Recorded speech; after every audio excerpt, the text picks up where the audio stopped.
जब कोई ये सोचना शुरू हो जाए ना कि आज जिन हालात में मैं हूँ वो मेरी ही जिम्मेदारी है या मैं ही उसके लिए रिस्पॉन्सिबल हूँ। अगर मैं ड्रग्स की वजह से एंड अप कर रहा हूँ एक रिहैब में या अपने मूड डिसऑर्डर्स की वजह से मैं आज एक रिहैब में हूँ, तो वो कहीं ना कहीं मेरी ज़िम्मेदारी है कि मैंने ही कहीं पर कुछ कमियाँ रह गई होंगी जो मैं यहाँ पर हूँ। यानी लोग ब्लेम गेम के साइकिल में से निकल आते हैं कि माँ बाप ने तरबियत अच्छी नहीं की, या मुझे प्यार नहीं मिला, या मुझे दोस्त नहीं मेरे अच्छे थे, या वट एवर रीज़न्स जो भी पेशेंट्स यहाँ पर बताते हैं। आप उन चीज़ों के बारे में सोचना शुरू करते हैं या देखना शुरू करते हैं जो आपको किसी डेंजर में डाल सकती हैं, यानी आप वे करना सीख लेते हैं कि मुझे फ़ायदा किस चीज़ में होगा और नुकसान किस चीज़ में होगा। और अगर आपकी एक्सपर्टीज़ इसमें बढ़ जाती हैं तो ज़ाहिर है आप दूसरी हैबिट में भी बहुत मास्टर उसको कर लेते हैं, दूसरी हैबिट को, और ये आपको डिपेंडेंसी से एक और स्टेप बाहर निकाल देती है। फिर तीसरा स्टेप यानी तीसरी हैबिट जो डिपेंडेंसी में से बिल्कुल निकाल देती है, पुट फर्स्ट थिंग्स फर्स्ट, कि आप प्रायोरिटाइज सीखते हैं कि मेरे लिए इम्पॉर्टेंट क्या है और मेरे लिए अर्जेंट क्या है। यानी बाज़ औक़ात बल्कि ज़्यादातर टाइम बहुत सी ऐसी चीज़ें हमारी अटेंशन ले लेती हैं जो हमारे लिए अर्जेंट थी, इम्पॉर्टेंट नहीं थी।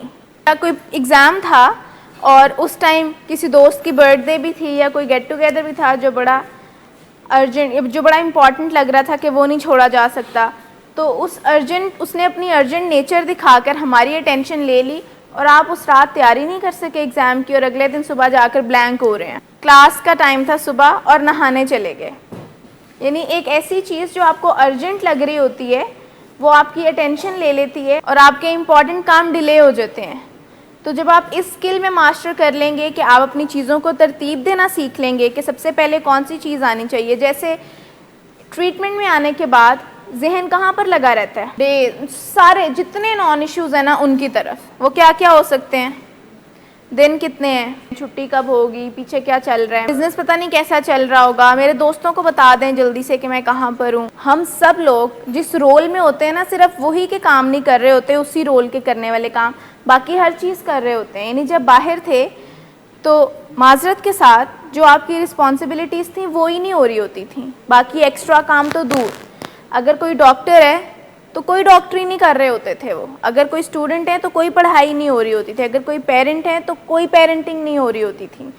लेकिन जैसे वो ट्रीटमेंट में आ जाते हैं और उनका काम बदल जाता है, यानी अब उनको एज अ पेशेंट कंप्लायंस और कोऑपरेटिव रहना है, अपने प्रोफेशनल्स के साथ बात माननी है, प्रोटोकॉल्स को पूरा करना है, इस टाइम ये काम, उस टाइम बच्चे याद आ रहे होते हैं, उस टाइम स्कूल या यूनिवर्सिटी या कॉलेज याद आ रहा होता है, उस टाइम बिज़नेस याद आ रहा होता है। ये ऐसा नहीं इनकी कोई गलती है।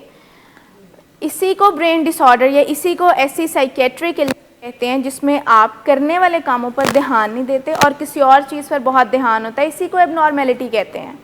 अदरवाइज़ तो कोई मसला नहीं, देखने में आप लोग सब इतने अच्छे हैं, कोई प्रॉब्लम नहीं है आप लोगों के साथ, लेकिन यही वो छोटी छोटी प्रॉब्लम्स हैं जिनको निगलेक्ट किया जा रहा होता है सालों तक, और उसके बाद जब कोई बड़ा क्राइसिस होता है तो फिर ट्रीटमेंट में वापस लेकर आया जाता है।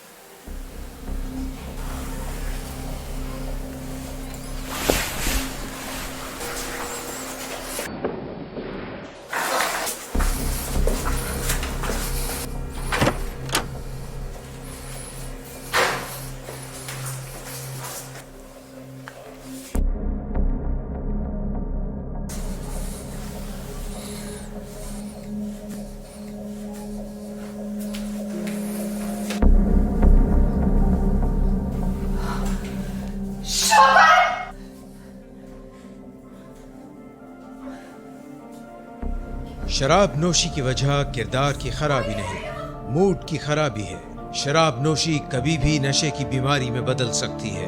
नशे की बीमारी हर स्टेज पर काबिल इलाज है। मदद हासिल कीजिए, क्योंकि वो ऐसा नहीं करेगा।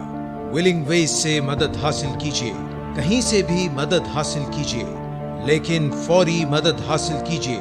जिस मुआवजे के इंतजार में आपने बहुत देर कर दी, अब वो दस्तक दे रहा है।